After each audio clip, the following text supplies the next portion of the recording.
I'm going to do something a little different in this review. I mean, we've been doing this for 10 years now. It's about time to deviate. You call that pushing? Put some back into it, Embedded! Review number 1. This is for the JRPG fans. Look, we've all played Tales of games before and we know what we're in for. They've all pretty much been the same, with some superficial changes, since before Mario went 3D. It's got all your favourites, a protagonist with amnesia, loads of costumes and accessories, and the names of some of these characters take a full minute to say. This might be one of the best entries in the series so far, and you deserve a wee treat, because Final Fantasy XVI is still about a year away. Here, let me help. He's like a brick wall. Review 2. This is for the more casual RPG player. It's totally normal to be put off by a series that's been going since before Solid Snake infiltrated Shadow Moses. Don't worry though, the Tales of games, with a few exceptions, are all their own thing. Also, the usual criticism that all Tales of games are the same doesn't matter here, because if this is your first time playing any of these games, everything is going to feel fresh and exciting as fuck. Just like the first time you gave your baby a big glug of red wine. Where are you going?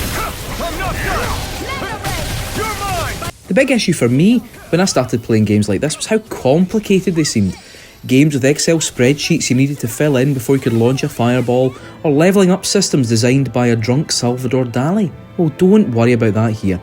Tales of Arise keeps things simple and gives you plenty of time to get the basics down before introducing more depth. Even then, it's still straightforward, but enjoyable.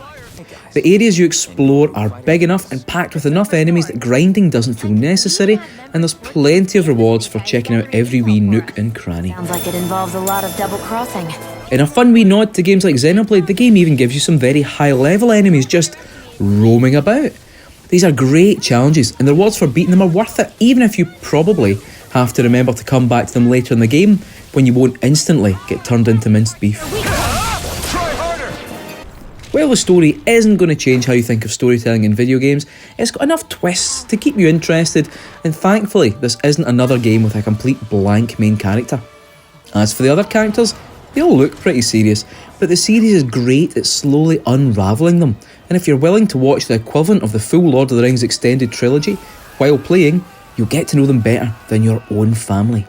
If you're looking for a really polished game with a fun fighting system, interesting characters and a pretty good story, there aren't many other JRPGs out there that are as accessible as Tales of Arise.